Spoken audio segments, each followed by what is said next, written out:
Bismillahirrahmanirrahim. Assalamualaikum warahmatullahi wabarakatuh. Waalaikumsalam warahmatullahi wabarakatuh. Selamat pagi, Bu. Yuk. Pagi. Semoga semangatnya masih besar untuk belajar. Masih pagi kok ya. Jadi belum lemes-lemes gitu ya. Kita hari ini belajar yang ringan-ringan saja ya. Mengenai earning per share. Sebenarnya mengenai earning per share ini sudah pernah dibahas juga di AM1 ya. AM1 bagian penyajian laporan keuangan pada saat membahas laporan laba rugi ya. Karena pada saat membahas laporan laba rugi itu atau pada saat kita menyajikan laporan laba rugi ada kekhawatiran gitu ya, orang hanya melihat bottom line-nya itu net income ya. Bottom line-nya itu net income sehingga dia bisa mislead dengan informasi itu ya. Dia bisa salah mengambil kesimpulan dari informasi tersebut. Kenapa salah mengambil kesimpulan? Karena satu hasil itu juga tergantung, harus dilihat juga konteksnya dengan berapa banyak sih sumber daya yang dia gunakan gitu ya. Kalau hasilnya banyak tapi memang menggunakan sumber dayanya itu juga besar, ya wajar gitu ya. Maka untuk membandingkan itu ada tambahan informasi yang sudah diolah ya. Jadi sesuatu itu bisa jadi data, bisa jadi informasi gitu ya. Mestinya sih memang yang ada di laporan keuangan itu sudah dalam bentuk informasi. Tapi kadang-kadang informasi itu juga perlu diolah lagi untuk bisa menghasilkan informasi yang lebih siap pakai gitu ya. Nah, makanya kalau teman-teman di sini mungkin belajar manajemen keuangan juga ya. Belajar manajemen keuangan untuk membaca laporan keuangan itu apa saja sih yang kita perlu lihat gitu ya. Apa saja yang perlu kita lihat. Nah, salah satunya informasi yang sudah disediakan di dalam laporan keuangan itu adalah earning per share ya. Dia menghitung berapa sih earning per lembar saham biasa ya.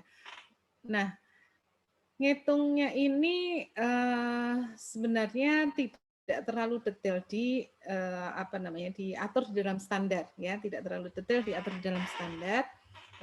Ini hanya teknis saja, teknis matematika untuk menyajikan informasi ini di dalam laporan keuangan.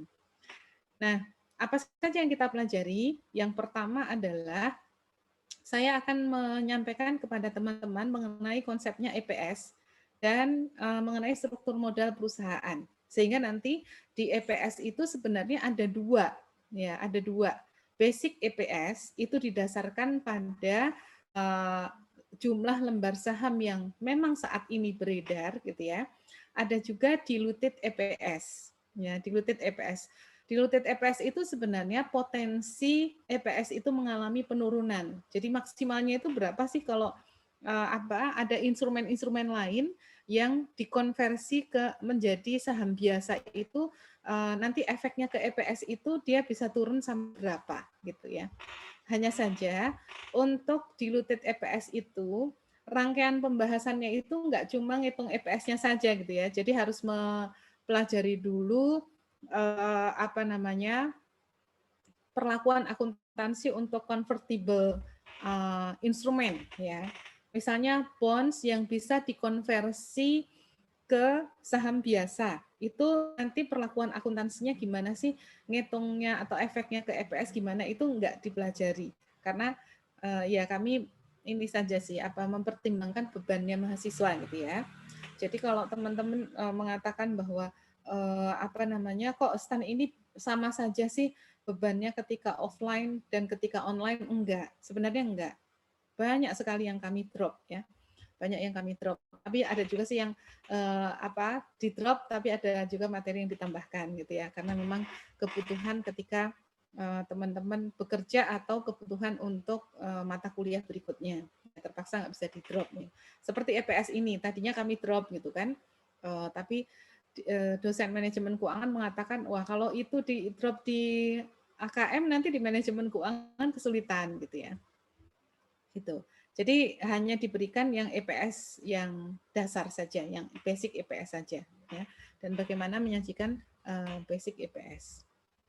Baik, struktur modal korporasi ya, struktur modal korporasi itu kalau kita petakan ya, kalau kita petakan itu ada dua ya, struktur modal sederhana ya dan struktur modal kompleks ya. Ini kenapa dibahas yang kompleks dulu ya? Ya nggak apa sih. Kalau struktur modal sederhana ya, struktur modal sederhana itu dia hanya memiliki saham biasa dan saham preferen dan tidak memiliki saham yang punya fitur, tidak memiliki instrumen yang punya fitur yang punya fitur convertible, yang menyebabkan terjadinya dilusi. Yang menyebabkan terjadinya dilusi itu nggak punya, gitu ya. Nah, kalau kompleks ya, kalau struktur kompleks itu dia punya sumber modal itu dari saham biasa dan sumber pembiayaan lain yang sifatnya itu nanti ke EPS itu diluted. Ya, instrumen apa sih? Instrumen yang bisa dikonversi menjadi saham biasa. Instrumen convertible itu kemarin yang ada adalah convertible bond payable gitu ya, dan convertible preference share. Ya. Kalau yang kompleks ini mungkin punya. Oh, terus ada lagi yang bukan convertible tapi punya pengaruh ke EPS ya, adalah option warrant. Gitu. Ya. Jadi kalau yang sederhana itu nggak punya ini. Kalau yang kompleks itu punya ini. Gitu. Ya. Jadi kalau yang sederhana kita hanya menyajikan basic IPS saja. Tapi kalau struktur modal perusahaan itu struktur kompleks ya, dia punya ordinary shares, dia punya convertible preference shares atau punya option warrant gitu ya, maka dia harus menyajikan dua, basic EPS dan diluted EPS.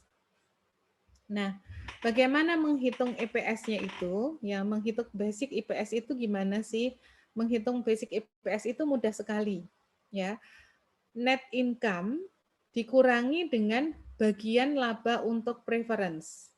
Ya, bagian laba untuk preference. Bagian laba untuk preference ini, ya, preference dividend ini hanya dihitung untuk tahun berjalan saja.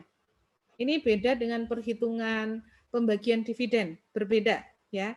Jadi hanya dipulangkan sebesar dividen yang menjadi bagian preference shareholder pada tahun berjalan, baik dibagi maupun tidak ya, baik ada pengumuman dia bagikan dividen pada tahun itu maupun tidak gitu. Sehingga ya setiap tahun begitu. Jadi nanti kalau ada in arrear, ada tertunggak nih, nggak usah diperhitungkan juga karena sudah diperhitungkan pada saat si dividen itu harusnya dibagikan gitu ya, diperhitungkan lah di laporan keuangan tahun ini, tahun perolehan pendapatannya itu gitu ya. Jadi ini mudah sekali sebenarnya kalau basic EPS ya. Kita tinggal membagikan net income dengan tadi jumlah lembar saham yang beredar. Namun begini, kenapa di sini nggak langsung saja hitung number of ordinary shares outstanding gitu ya, yang denominatornya ini. Penyebutnya ini kenapa nggak langsung saja berapa jumlah lembar saham yang beredar. Nah, ini nggak bisa ya, nggak bisa. Kenapa? Karena saham itu beredar per 1 Januari gitu ya, dengan beredar per 1 Maret tentu saja kontribusinya terhadap aktivitas untuk memperoleh pendapatan itu kan berbeda. Sehingga semua jumlah saham yang beredar itu disetahunkan, gitu ya, disetahunkan. Jadi dihitung weighted average-nya dalam setahun itu berapa, gitu. Nah, hal-hal yang perlu diperhatikan adalah EPS ini hanya untuk controlling interest, tidak termasuk NCI dalam hal ya kita menyajikan laporan keuangannya itu konsolidasian. Tapi untuk sekarang ini tidak perlu dipusingkan ini karena kita belum membahas laporan keuangan konsolidasian. Kita masih membahas laporan keuangan individual gitu ya. Standalone perusahaan itu sendiri tanpa mengkonsolidasi anak-anak perusahaannya. Basic EPS ini ya berguna bagi manajemen dalam mengukur kinerja tahun berjalan gitu. Ini penting nih. Ya. Berapa sih laba per lembar saham yang bisa dihasilkan oleh manajemen? Itu informasi yang penting bagi manajemen untuk menyajikan dan bagi pengguna laporan keuangan untuk digunakan dalam hal pengambilan keputusan. Ya. Diluted EPS berguna bagi investor untuk mengantisipasi kinerja perusahaan di masa yang akan datang. Kenapa? Karena tadi ada potensi bahwa EPS itu akan turun di masa yang akan datang, jadi sudah kita informasikan dari sekarang gitu. Kalau misalnya convertible preference share itu dikonversi, kalau misalnya si pemegang bond payable itu mengkonversi gitu ya, atau kalau misalnya pegawai menggunakan haknya untuk membeli saham, ya, maka ada potensi bahwa EPS-nya itu akan turun. Jadi itu diinformasikan dari awal gitu. Saat ini sudah turun belum? Belum sebenarnya. Kalau sudah dikonversi ya masuknya ke EPS gitu kan. Tapi kalau belum dikonversi itu masuknya nanti ke perhitungan diluted EPS. Ketika menghitung WAAE, ya, ketika terdapat dividen saham atau pemecahan saham selama periode tahun berjalan, perusahaan perlu melakukan penyajian kembali, restate. Karena gini, kalau ada saham beredar dari awal tahun sebesar 100.000, ya 100.000 dari 1 Januari sampai dengan 31 Desember tahun berjalan, 100.000 berarti kan hitungannya 100.000 ya. Terus gini, terus pada tanggal 1 Juni dilakukan stock split, satu saham jadi 2 saham, jadinya yang beredar itu 200.000 ya, ya yang beredar kan 200.000. Tapi ini yang hasil split ini kan sebenarnya hanya men-split saham yang beredar dari awal tahun. Begitu kan? Sehingga yang 100.000 ini harus di-restate dikalikan 2. Seolah-olah beredar dari awal tahun, ya memang beredar dari awal tahun, ya hanya di-split saja gitu kan. Jadi perlu melakukan restate atas dividen saham dan pemecahan saham selama tahun berjalan. Dalam hal ini perubahan harus dianggap seolah-olah sudah terjadi pada awal periode yang disajikan. Jadi dividen saham pun sama. Orang yang tadinya itu punya misalnya sahamnya itu 1.000 lembar, ketika diberikan dividen saham 10%, dia akan otomatis punya 1.100. Ya. Dan itu tidak berubah, makanya di reset dari awal tahun. Jadi kalau ada dividen saham 10%, maka saham yang beredar pada periode sebelum itu ya, itu di restate dikalikan 1,1 gitu. Nanti kita lihat di teknis ini. Nah, di sini. Misalnya ya, PT Rina mengakui laba bersih 1,8 miliar. Dividen saham preferen kumulatifnya 721 juta. Ya. Kemudian lembar sahamnya itu mutasinya adalah saldo per 31 Desember 2016 2.600 lembar. Kemudian 1 Februari ya. Per 1 Februari berarti 1 Januari sampai dengan 1 Februari itu yang beredar sebesar 2.600. Terus ada penjualan di 1 Februari sebesar 400.000 lembar.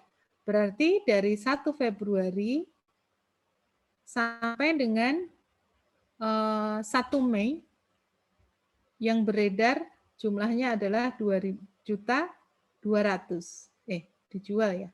3 juta ya.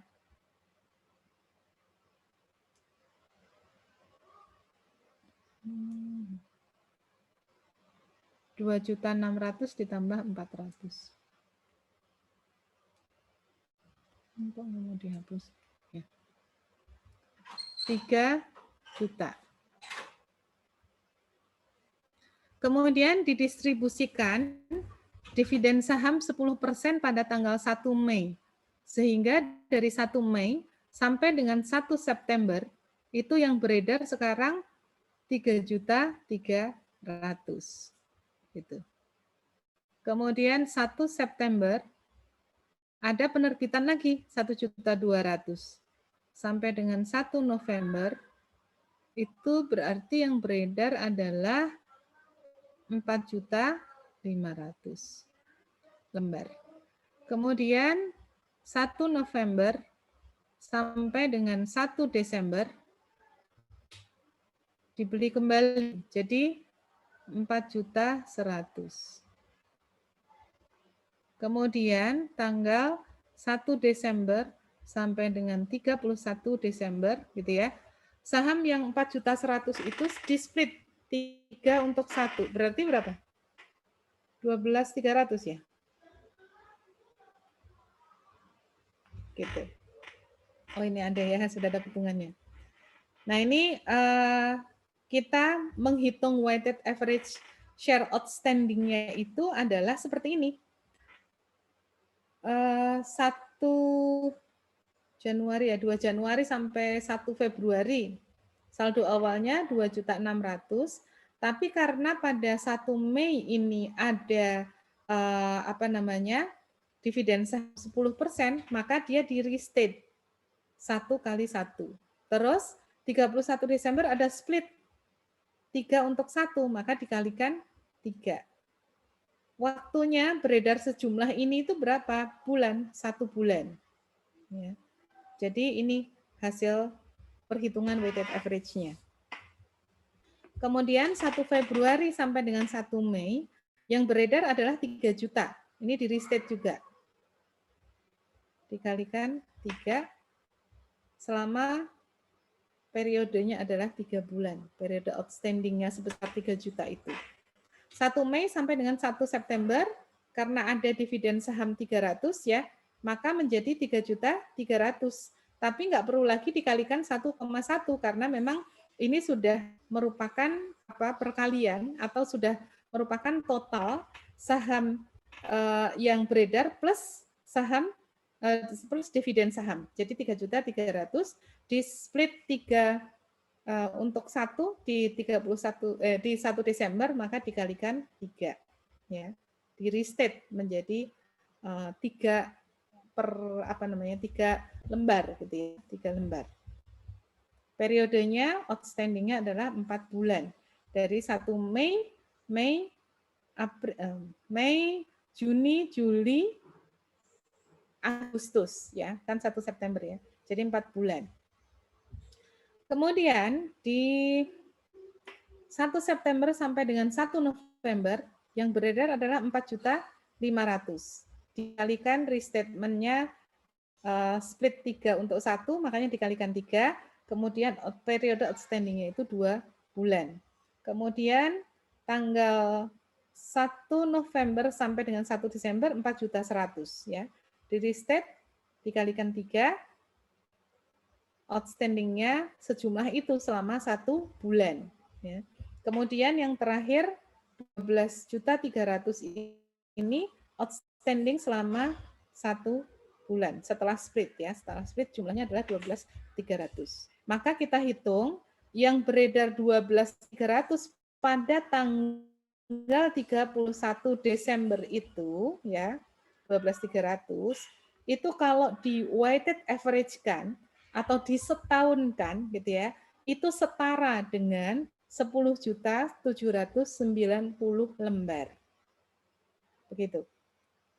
Maka menghitung EPS-nya adalah 1,8 miliar dikurangi dengan 721 juta dibagi dengan 10.790.000 saham, lembar saham yang beredar gitu ya. Total weighted average share outstanding-nya itu adalah 10.790. Ya, jadinya diperoleh 100 rupiah per lembar saham. Baik, ada yang mau didiskusikan mengenai perhitungan weighted average share outstanding ini?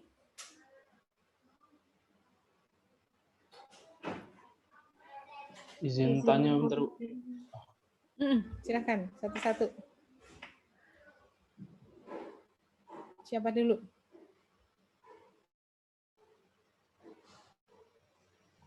Saya dulu aja, Bu. Izin tanya, Bu. Berarti kalau misalnya share dividen sama splitnya ini di awal, nggak perlu di restart gitu, Bu? Di awal itu kapan? Kalau share dividen sama splitnya itu di awal periode gitu. Jadi nggak perlu ada restart kan, Bu? Nggak perlu ada restart. 1 Januari misalnya gitu ya? Enggak. Ya, Bu. Tapi kalau 1 Februari ya yang beredar sebelum 1 Februari itu di restate gitu. Baru Bu, fraksional waktu ini berarti tentang waktu ada transaksi perubahan lembar saham lagi gitu Bu, di bulan betul. Ketika ada perubahan yang outstanding gitu ya, itu berapa lama gitu. Ini kan kita untuk menghitung dalam setahun itu dia setara dengan berapa sih gitu ya. Karena ada yang beredar cuma 1 bulan ya. Ada yang beredar itu cuma 1 bulan ya, yang hasil split itu kan jumlah segitu cuma 1 bulan tuh ya ini. Ya. Ini juga nih, yang saldo awal ini tidak berubah itu kan cuma 1 bulan tuh, dari Januari sampai dengan Februari, ya kan? Jadi dikalikan hanya 1 bulan saja. Kemudian ketika ada perubahan gitu ya, kita hitung sejumlah 3 juta ini outstanding 3 juta itu berapa bulan sih? 3 bulan gitu dan seterusnya. Terima kasih Bu. Silakan Mbak Anissa. Jadi kalau misal si perusahaan ini membeli lagi sahamnya, itu nggak dihitung dalam perhitungan wansel ya Bu ya? Gimana? Kalau misalnya perusahaan itu membeli kembali gitu loh Bu, buyback. Jadi nggak dihitung dalam perhitungan wansel? Tidak dihitung dalam perhitungan, ya kan dia nggak beredar. Oh iya. Kan namanya outstanding ini, ya kan? Weighted average ordinary shares outstanding gitu ya. Jadi kalau dia dibeli kembali, treasury shares itu kan tidak outstanding. Jadi dia menghitung hanya yang outstanding saja. Baik, terima kasih Bu. Tanya Bu. Ya silahkan.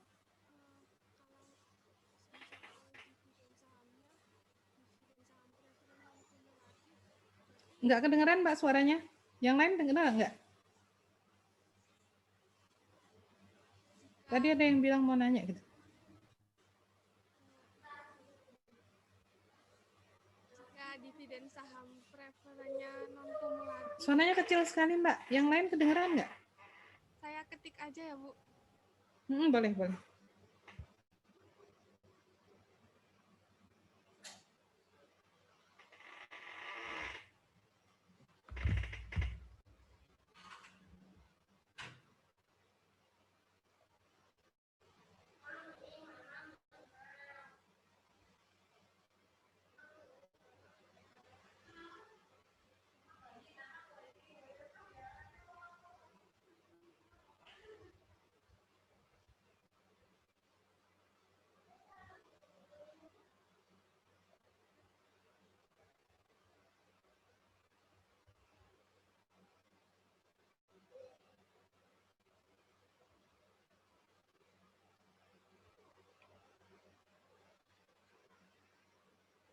Belum ya?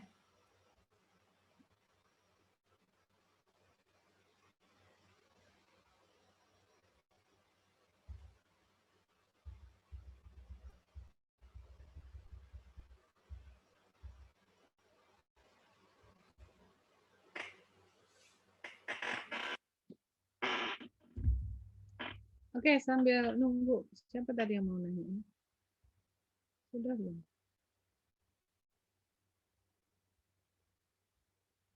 Jika ada soal dividen saham preferennya non-kumulatif, dividen preferen yang 721 tidak diperhitungkan. Maksudnya mana, Mbak?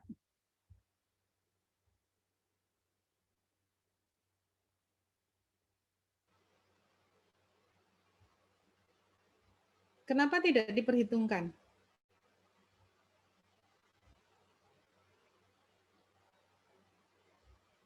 Jawabannya saya jawab dulu, tergantung. Tergantung apa, teman-teman? Tadi ada yang bertanya, kalau saham preferennya itu non-kumulatif, dia tidak diperhitungkan, gitu. Tergantung ada tidaknya pengumuman, Bu. Betul, ya. Kalau ada pengumuman, Mas Yo?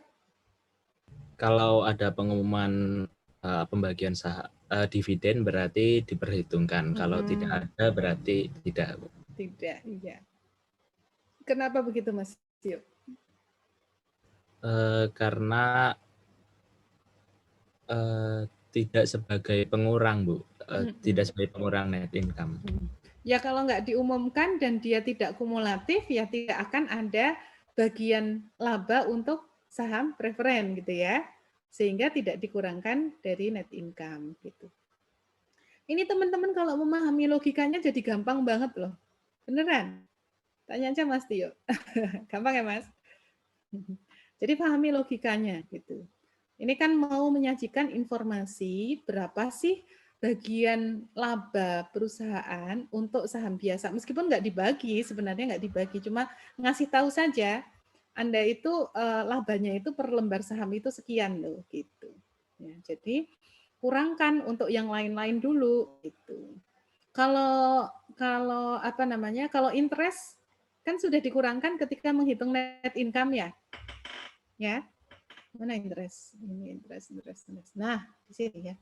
Ini kan sudah dikurangkan. Jadi nggak dikurangkan lagi karena net income itu sudah bersih dari financing cost. Yang belum ada di sini itu apa sih? Dividen, dividen ya, dividen untuk preferen.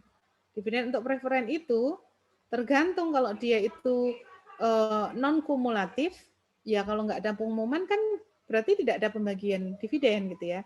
Tapi kalau kumulatif mau ada pengumuman atau tidak, ya dia tetap dikurangkan, ya tetap dikurangkan. Meskipun nanti baginya itu tahun depan gitu, tapi setiap tahunnya itu tetap ada bagian laba dari perusahaan itu yang diperuntukkan untuk dividen saham preferen gitu. Nah, ini teman-teman ingat-ingat apa namanya strukturnya laporan laba rugi ya. Kenapa disajikan lagi di sini oleh Pak Lutfi nih? Karena kita pernah bikin soal gitu ya. Apa namanya waktu itu kita variasikan sedikit gitu.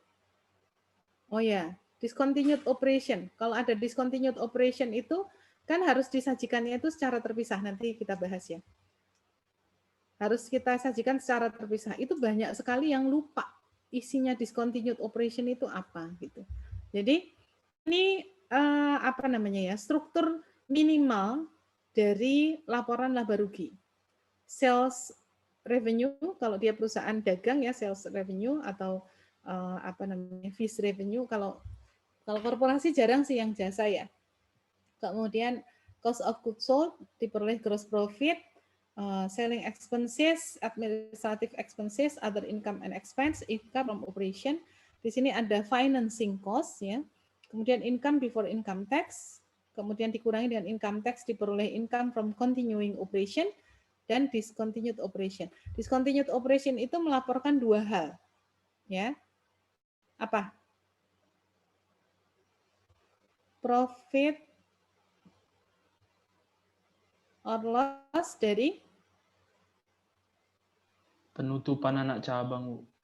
Nah. Enggak dong. Yang pertama adalah profit atau loss dari operasi yang didiscontinue dulu. Ya. Kemudian gain atau loss dari pelepasan. Gini ini. Hmm.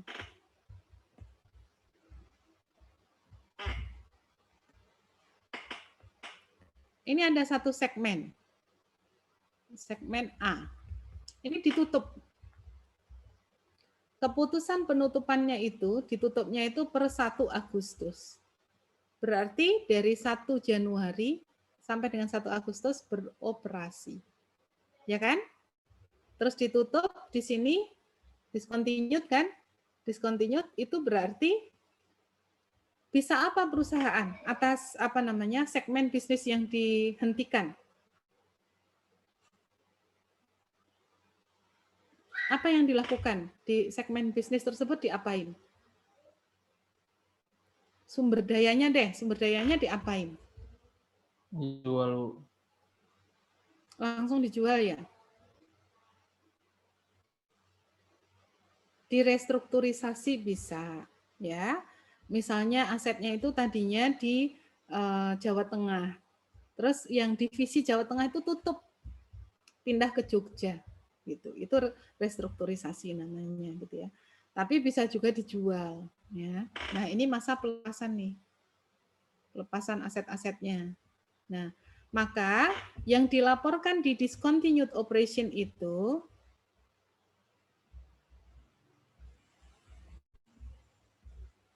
adalah ya profit atau loss operasi dari discontinued segment ya di sini. Ini kan menghasilkan profit atau loss. Biasanya sih loss. Terus gain atau loss dari pelepasan aset.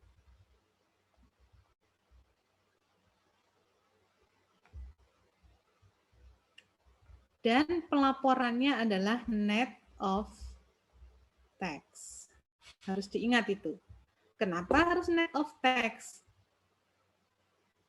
Karena ya, karena ini tempatnya itu sesudah income tax kan. Ini prinsip apa nih namanya? Masih ingat nggak? Pajak itu dibebankan ke apa ya? Ke penyebabnya gitu, penyebab dikenakan pajaknya.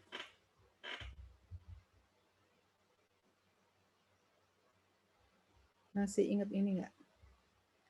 Intra-period tax allocation. Ya, namanya intra-period. Ini prinsip nih. Intra-period tax allocation. Makanya di sini ada income tax itu asal atas apa sih? Atas operasi ini kan. Yang ini net of tax karena di sini kan sudah dilaporkan nih pajaknya, sudah dicatat di atas ya, sudah dikurangkan di atas, maka di sini juga dikenakan pajak ya, dia dilaporkan sudah net of tax gitu. Ya, baik. Ini ringkasan ya, ringkasan. Ringkasan statement of comprehensive income. Kalau yang seperti ini, statement of comprehensive income. Ringkasan statement of comprehensive income kayak gini. Ini laporannya itu jadi satu atau terpisah ya?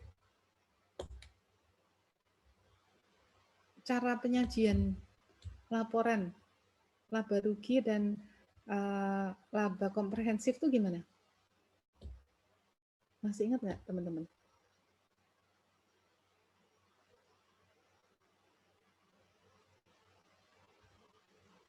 Ini di AKM 1 nih.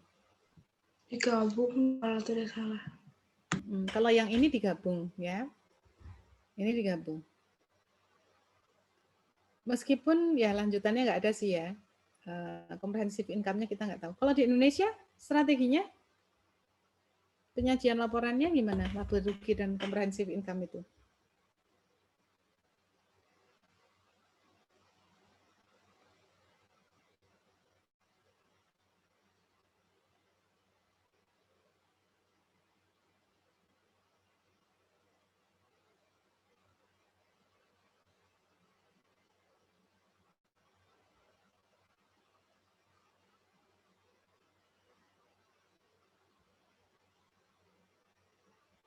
Kalau di Indonesia gimana?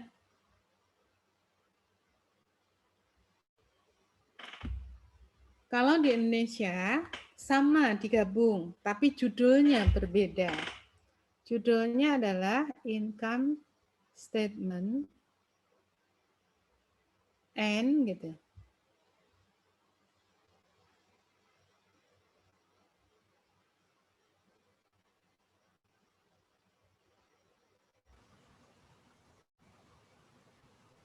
Kalau ini kan judulnya cuma Statement of Comprehensive Income. Berarti dia digabung, ya. Kalau di buku Kieso itu dibahas digabung atau dipisah gitu, ya. Kalau dipisah berarti yang pertama bikin dulu laporan laba rugi. Baru yang kedua itu bikin Statement of Comprehensive Income, dimulainya itu paling atas adalah net income dari laporan laba rugi, baru kemudian dilanjutkan other comprehensive income statement and other comprehensive income gitu. Kalau di Indonesia digabung tapi judulnya juga dimunculkan dua, ya. Laporan kan pakai bahasa Indonesia ya, laba rugi dan penghasilan komprehensif lainnya. Karena apa? Karena income statement itu comprehensive income bukan? Bagian dari comprehensive income bukan? Iya, Bu. Iya, Bu. Iya, bagian dari laba komprehensif ya. Jadi ini. Jadi apa namanya? Laporannya itu adalah laba rugi dan penghasilan komprehensif lainnya gitu. Income statement and other comprehensive income. Itu di Indonesia ya, digabung tapi judulnya dimunculkan dua-duanya. Ini serius cuma segini doang slide-nya. Ya iya cuma bahas basic EPS ya. Terus kita ngapain nih? 1 jam juga belum selesai. Kita kan mulai jam 10.30 ya? Iya, Bu. Iya. Silakan ada yang mau didiskusikan? Ya, izin memastikan Bu yang tadi perhitungannya. Jadi kalau misalnya ada dividen saham atau split itu tadi yang pengalinya 1,1 atau yang 3 tadi itu dihitungnya sampai sebelum ada tanggal yang split atau pembagian dividennya ya, Bu? Iya. Paham logikanya nggak, Mbak? Paham logikanya nggak? Kenapa yang dihitung sebelumnya gitu? Belum logikanya, Bu. Ini kalau nggak paham logikanya nanti kok jadinya teman-teman bingung ya. Karena ini kalau pakai logika itu gampang banget gitu. Kenapa dihitungnya itu yang sebelumnya? Karena pada tanggal ini kan sudah berubah nih. Posisinya sudah berubah nih. Sebentar ya. Yang ini nih, dividen saham nih. Ya. Per tanggal 1 Mei, ini kan sudah sekarang yang beredar itu sudah 3.300.000. 3.300.000 ini kan sudah termasuk ya 300 dari dividen kan? Ya, jadi ini nggak perlu di restate dong. Restate-nya hanya yang ketika ada split per 1 Desember gitu. Jadi kan dikalikan 3 doang. Tapi yang sebelumnya ini ya, sebelumnya beredar 3 juta, tapi karena ada dividen saham, maka dia setara dengan 3.300.000 seolah-olah dari awal karena memang beredarnya kan si saham itu, saham pokoknya yang sebelum dibagikan dividen saham itu kan memang secara otomatis menjadi gitu ya, beranak menjadi 10 jadi 11 gitu kan. 20 jadi 22 gitu. Jadi dia disamakan dengan jumlah atau kapan beredarnya saham induknya itu gitu. Begitu juga dengan split ya.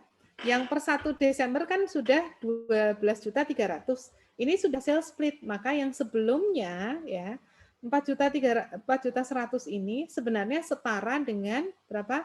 12 300 ketika sudah di split gitu. Dan seterusnya gitu.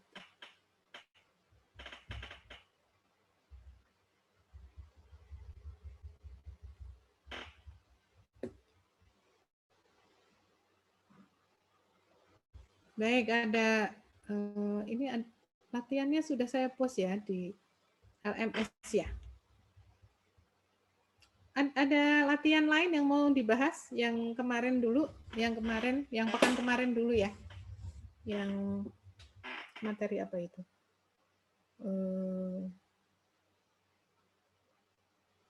Yang materi saham ya berarti ya? Ada yang mau dibahas dulu? Silakan. Atau sudah kita bahas?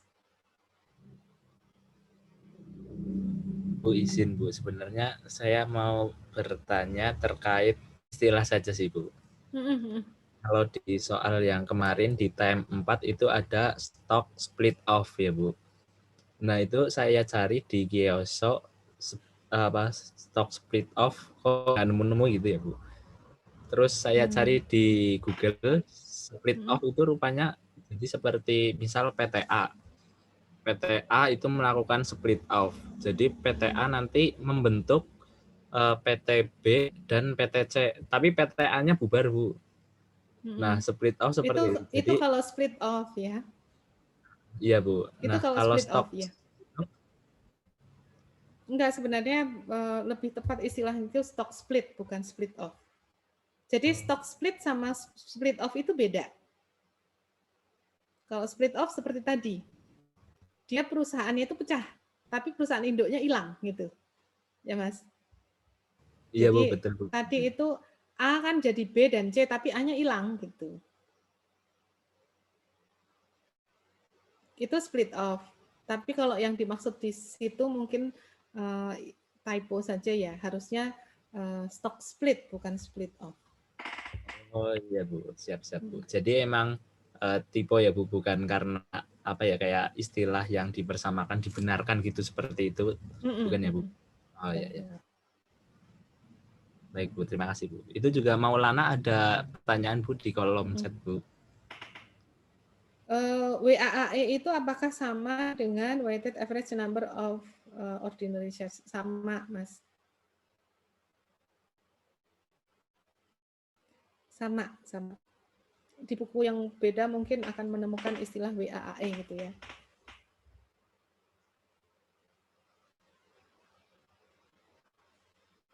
WAAE itu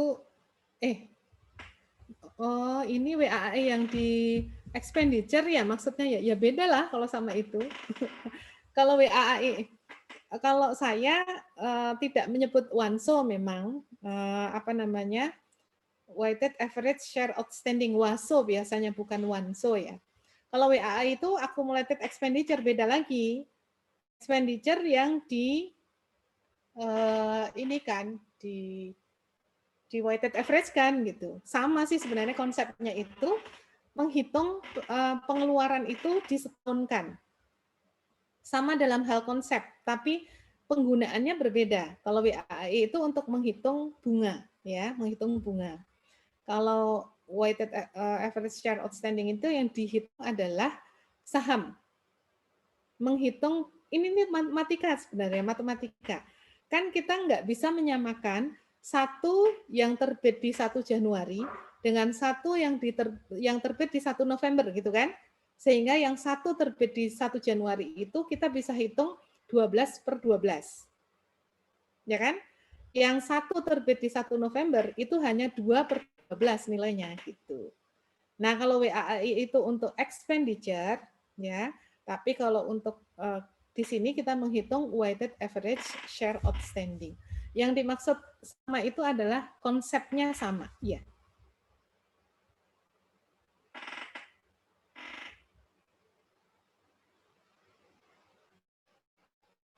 Ya, tadi saya menyebut WAAE ya.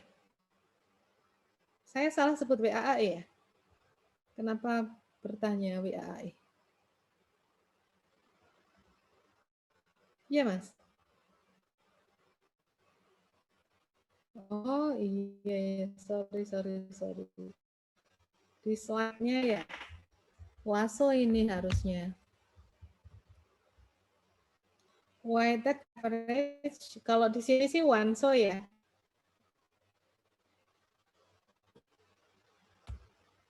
Weighted average number of ordinary share outstanding.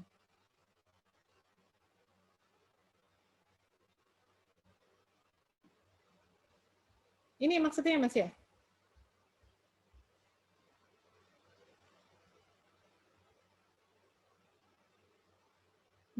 Betul, salah ketik. Ada lagi teman-teman, silahkan. Apakah ada yang mau didiskusikan? Izin bertanya, Bu. Kalau dalam setahun terjadi share split lebih dari sekali itu bisa nggak, Bu? Kalau iya berarti di restate-nya 2 kali atau bagaimana? Iya, di restate-nya 2 kali. Hanya saja itu perusahaan heboh banget ya, split 2 kali dalam setahun. Biasanya ya split itu belum tentu 10 tahun itu terjadi gitu. Ya nanti silakan teman-teman mencari ya beberapa perusahaan yang listing di Bursa Efek kan ini melakukan split ya. Melakukan share split atau stock split. Kenapa? Karena tadi harga sahamnya itu terlalu tinggi. Pernah ketika booming emas tuh tahun 2000 ya? 2000 berapa tuh? Pokoknya habis kita krisis tuh ya, terus orang melihat emas ini merupakan instrumen yang lebih stabil dalam jangka panjang. Itu pernah booming harga emas itu. Sama seperti kemarin ya. Saya tuh diingatkan oleh teman ya sebenarnya sebelum terjadi pandemi ini dia wartawan dan sering ke teman-temannya masih banyak lah informasi dari luar negeri gitu. Saya nggak tahu tuh kenapa dia itu begitu yakinnya gitu ya. Mbak, kalau punya uang mending simpan dalam emas dulu deh. Kayaknya bakalan ekonomi dunia itu marat-marit gitu. Dia sudah menduga ada terjadi pandemi, padahal itu masih tahun 2000 berapa ya? Sekitar 3 tahun yang lalu. Jadi sudah ada dugaan-dugaan seperti itu gitu ya. Dia bilang simpan aja dalam emas. Nah, pernah kan emas booming ya tahun 2019 atau 2019 ya, harganya itu sangat-sangat tinggi gitu. Nah, itu PT Antam itu juga sama, sahamnya itu sangat tinggi gitu. Harga pasarnya, sehingga dia melakukan share split. Itu tahun sekitar 2001 atau 2002 gitu ya. Kita melakukan share split. Tapi ya mosok setahun 2 kali gitu. Tapi kalau misalnya terjadi ya tetap di ini 2 kali gitu. Di restate 2 kali. Bu, terima kasih.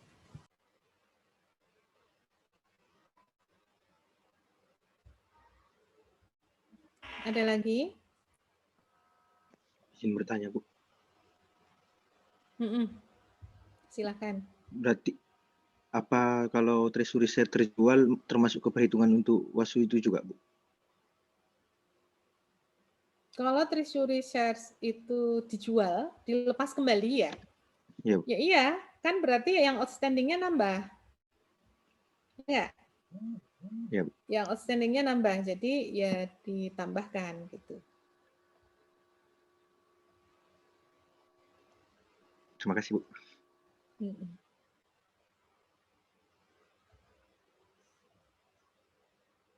Soal latihannya sudah di-download belum? Itu sudah saya taruh di chat ya. Sudah saya taruh di chat, silahkan dikerjakan dulu deh, waktunya masih banyak banget kita hari ini. Santuy kita hari ini ya. Baik, Bu. Coba saya kerjakan.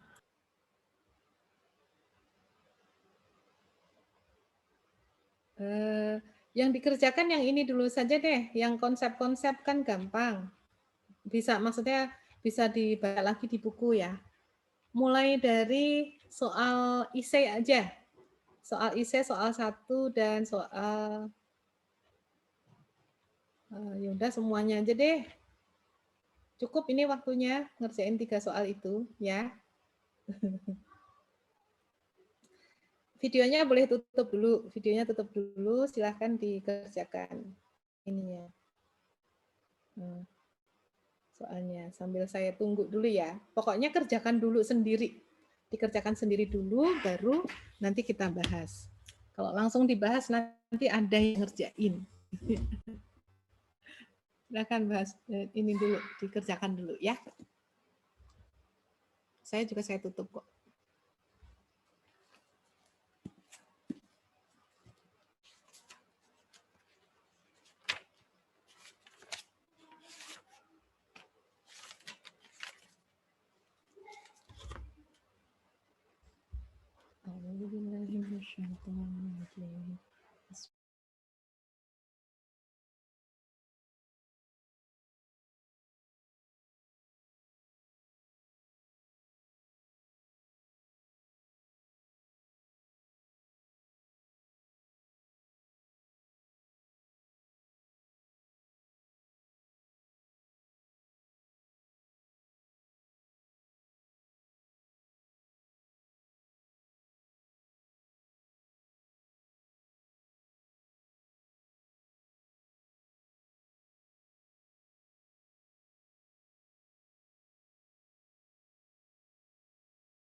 Masih jelas ya? Kok jadinya 20 sih? 20.000.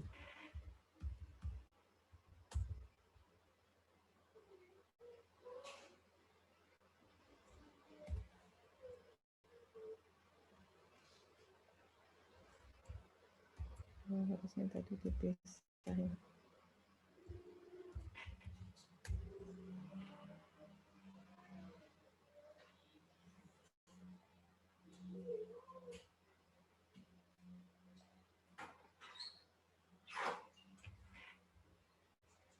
Nah, kita kerjakan dulu saja ini.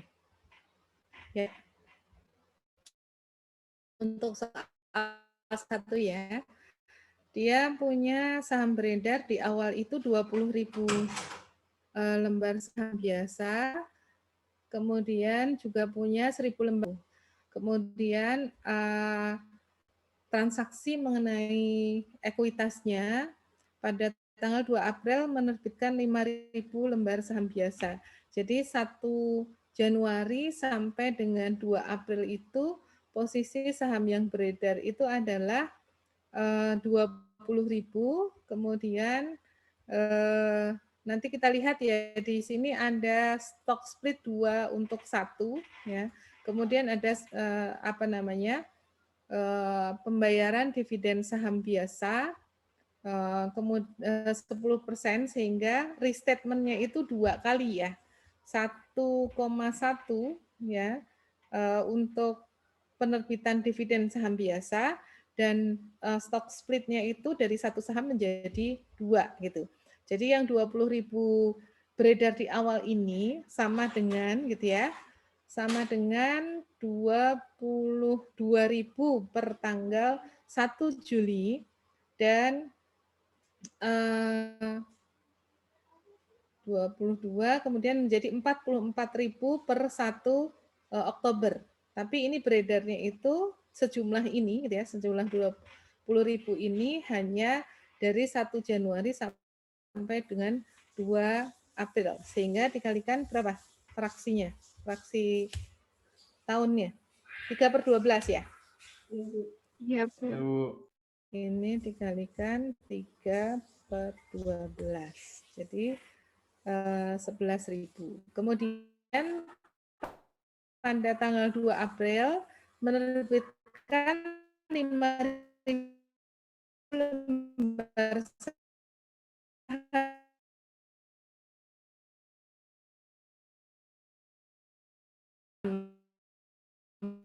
Jadi